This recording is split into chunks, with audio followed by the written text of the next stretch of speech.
Bonjour, bienvenue sur Tous en Cuisine avec Seb.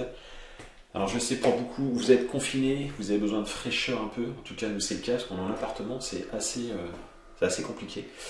Et donc on va se faire un petit plat plein de vitamines. On va faire une espèce de velouté. C'est pas un velouté, ce serait plus cappuccino, on va dire, de petits pois et de fèves. Et ça va se passer ici. Des petits pois frais à écosser, c'est très bien, comme ça occupe. 1 kg de petits pois frais. 400 g de fèves, pareil, il faudra les écosser bien sûr. 25 centilitres de crème liquide entière, on va fouetter ça. On va prendre 100 g de fromage, donc du brocchio, fromage frais de nos amis corses.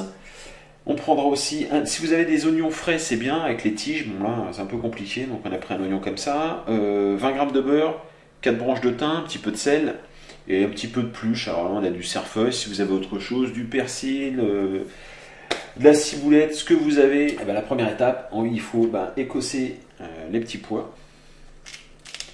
Donc, on tire, on ouvre et on récupère ces magnifiques petits pois.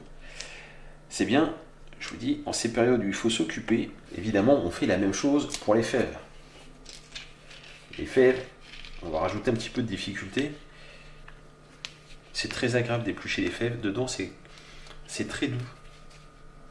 Testez, vous allez voir, vous allez vous régaler. Alors les fèves, c'est un peu plus embêtant parce qu'en fait il y a une peau. Alors la peau, il faut l'enlever.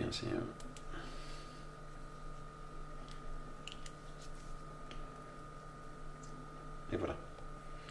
Donc la fève, on se débarrasse de cette peau et on ne garde que la fève. Voilà pour les petits pois, voilà pour les fèves. Les fèves sont pas très jolies, mais bon, c'est comme ça. On va hacher l'oignon.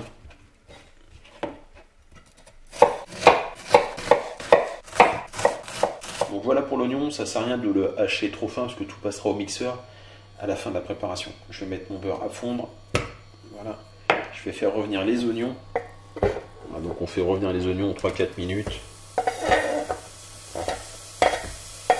Je vais mettre le thym dans ma boule.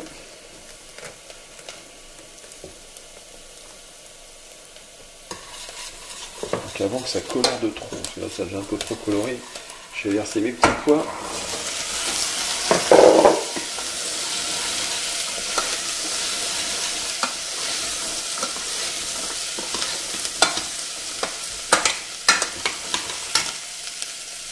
On rajoute 1 litre d'eau.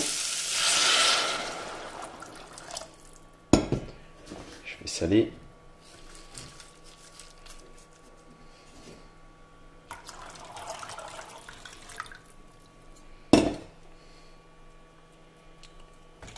La boule de thym.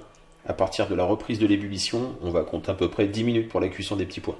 Voilà, 10-12 minutes de cuisson. Je me débarrasse de la boule avec le... Je vais enlever un petit peu de bouillon.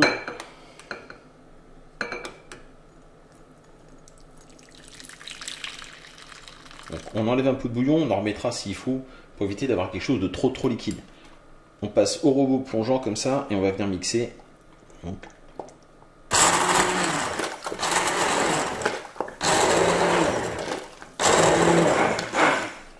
Voilà pour la soupe de petits pois. On va parler de soupe, hein. J'ai dit cappuccino tout à l'heure, non, je sais plus comment j'avais dit. J'avais dit quelque chose comme ça. Bon, allez, on le met au chaud, on le maintient au chaud, hein, c'est-à-dire que on ne va pas le brusquer. Voilà, très basse température, uniquement pour le maintenir au chaud. Et on va monter notre crème fouettée avec le fromage corse. J'ai mis mes 100 g de brocchio. On l'écrase un petit peu.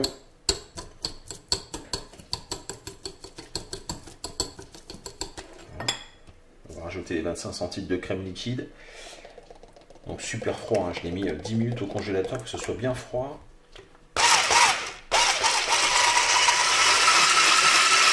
Voilà. Pour la crème fouettée au brocchio. Ça fait un petit nuage. Ça va être super. Très bon.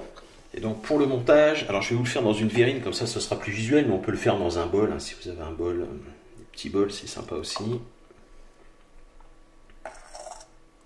Voilà, donc on peut commencer déjà à parsemer quelques fèves. Ça, on va les retrouver au fond. On récupère la mousse.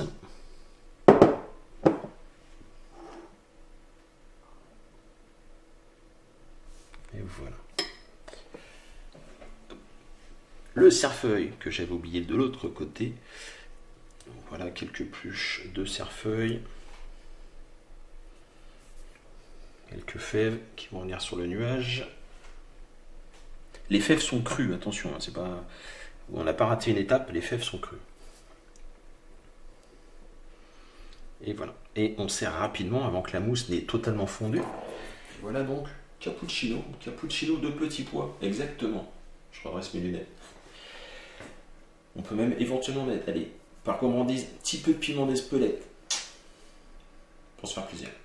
Voilà, j'espère que cette recette vous a plu. Bien évidemment, cette recette, on peut la faire avec des produits surgelés, hein, parce que la période n'est pas propice au déplacement extérieur. Donc n'hésitez pas à faire, vous cherchez dans votre surgelé, il y a toujours un sac de petits pois qui reste en général. En tout cas, chez nous, oui, ça arrive. Et donc, ça marchera très bien aussi donc, avec des produits surgelés. Je vous remercie, je vous dis à très bientôt pour de nouvelles recettes. Au revoir.